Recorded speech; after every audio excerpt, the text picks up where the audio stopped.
500 x 10 minus x হয়ে গেল। হুম। হুম।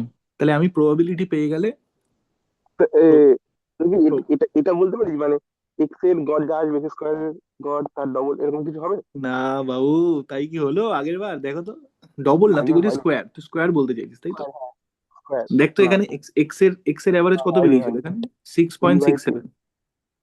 6.67 এর স্কোয়ার করলে কি হবে?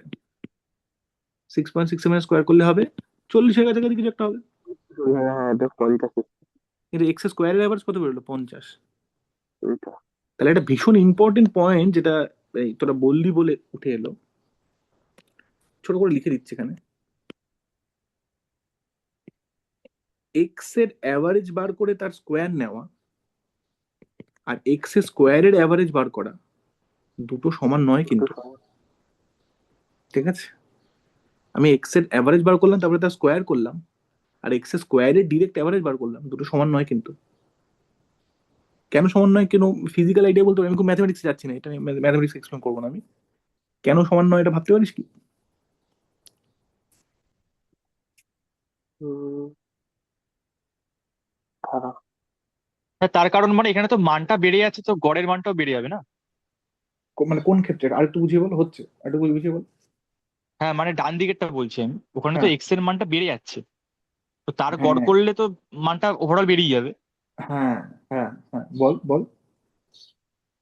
আর মানে যেটা আমরা বলতে চাইছিলাম যে একদম হুম প্রথমের দিকে যেটা বলা হচ্ছিল যে ওই যে কণার গতিশক্তি দিয়ে যেটা আমরা বোঝাচ্ছিলাম আর কি, হুম, সেটাই তো এখানে এসে খাটছে। খানিকটা তাই, শুরুর দিকে ওটার সাথে ওটা কানেক্টেড আসলে। মানে আমি হ্যাঁ, আসলে যখন আমি এক্স সেটাই এর বলছি। অ্যাভারেজ বার করছি তখন কি হচ্ছে, তখন আমি মানে ছোট ছোট জিনিসগুলোকে তার প্রবাবিলিটি দিয়ে গুণ করছি, করে গড়টা পাচ্ছি, তারপরে হুম ওই সংখ্যাটা স্কোয়ার করছি। ঠিক আছে, কিন্তু হুম এক্ষেত্রে আমি কি করছি, এক্ষেত্রে আমি জিনিসগুলোকেই বড় করে নিচ্ছি আগে। হুম হুম। এক্স এক্সটা মানে এক্স স্কোয়ারে যখন হুম, অ্যাভারেজ বার হুম। করছি তখন আমি আগে স্কোয়ার করে নিচ্ছি। মানে হ্যাঁ মানে আমি ওখানে ওই কণার সংখ্যাটাই হাজার করে নিচ্ছি, 50 থাকলে তার স্কোয়ার করে নিচ্ছি, তারপর তার গড় কোড করছি। হ্যাঁ হ্যাঁ হ্যাঁ, ওই জন্য ভ্যালুটা বেড়ে যাচ্ছে। এর আরেকটা ইন্টারপ্রেশন হুম ভাবতে পারিস। আরেকটা ইন্টারপ্রেশন কি, এইটার মধ্যে কি আছে ভাব, এটার মধ্যে আছে এক্স আছে আর পি অফ এক্স আছে, তারপরে বা এবং ডিএক্স আছে যাই হোক, তারপরে তার হুম স্কোয়ার আছে। আর এটার মধ্যে কি আছে, এক্স স্কোয়ার আছে, তারপরে পি অফ এক্স ডিএক্স আছে। হুম ভেবে দেখ, এই প্রবাবিলিটি গুলো সবসময় একের থেকে ছোট, কারণ টোটাল প্রবাবিলিটিকে এক হতে হবে। ঠিক আছে, হুম। এই একের থেকে ছোট জিনিসের যখন স্কোয়ার করে দেবো তখন সেটা আরো ছোট হয়ে যাবে। খেয়াল ছিল যে একের থেকে ছোট সংখ্যা স্কোয়ার করলে সংখ্যাটা আরো ছোট হয়ে যায়। হ্যাঁ হ্যাঁ। 0.5 স্কোয়ার করলে 0.25 হয়ে যায়। ঠিক আছে, 0.25 স্কোয়ার করলে আরো ছোট হয়ে যায়, 0.0625 হয়ে যায়। তাহলে এক্ষেত্রে প্রবাবিলিটিরও একটা স্কোয়ার হয়ে যাচ্ছে আপনা আপনি, যখন আমি অ্যাভারেজ বার করে তার স্কোয়ার নিচ্ছি। ভিতরে ভিতরে প্রবাবিলিটির একটা স্কোয়ার হয়ে যাচ্ছে, এবং প্রবাবিলিটির সংখ্যাগুলো একের থেকে ছোট, তাই তো স্কোয়ার নিলে আরো ছোট হয়ে যায়। এই ক্ষেত্রে কিন্তু প্রবাবিলিটি হুম। জিনিসটা স্কোয়ার হচ্ছে না, শুধুমাত্র এই জিনিসটা স্কোয়ার হচ্ছে। বুঝতে পারছিস না? পারছিস না? হুম হুম হুম। হুম। তাই জন্য সবসময় যেটা হবে, এটা একটা মানে এটা প্রুফ করা যায় যে এক্স স্কোয়ারের অ্যাভারেজ সবসময় এক্স অ্যাভারেজের স্কোয়ারের থেকে হয় বড় হবে, নয় সমান হবে। ঠিক আছে, হয় বড় হবে না সমান হবে। বাড়িতে বসে ভাববি কখন সমান হতে পারে এটা, এটা কখন সমান হতে পারে, এইটার উপর ফোকাস করলেই বোঝা যায় যে এটা কখন সমান হতে পারে। কোন আইডিয়া দিতে পারবি? আইডিয়া হচ্ছে যখন সবাই সমান মানে থাকবে। একদম, দারুণ দারুণ। যখন একটাই প্রবাবিলিটি আছে, তার সমস্ত এক্স এর মান 5, তখন দেখ এটার ভগ্নাংশ নয় কিন্তু, তখন প্রবাবিলিটি 5-এ থাকার সম্ভাবনা 1 আর সব জায়গায় থাকার সম্ভাবনা 0। তখন আর প্রবাবিলিটিটা একের থেকে ছোট নয়, তখন প্রবাবিলিটি একই, ফলে ওটা স্কোয়ার করলে একই থাকবে। মানে স্কোয়ার আরেকবার একটু করি বলো। আর স্কোয়ার না করি একই থাকবে। বল বল কি বলতে চাইছিস বল। আরেকবার আরেকবার একটু আরেকবার। যদি প্রবাবিলিটি আমার এরকম হয়, কথার কথা বলছি, যে হ্যাঁ মানে একটু এঁকে দেখা হচ্ছে। প্রবাবিলিটি অফ এক্স সমান সমান 1 যখন এক্স ইকুয়ালস টু 5, কথার কথা বলছি, আর অন্য সমস্ত জায়গায় প্রবাবিলিটি 0 যখন এক্স নট ইকুয়ালস টু 5, তখন এক্স এর গড় কি হবে বলতো? 5ই হবে। কারণ একটাই তো পসিবল ভ্যালু 5।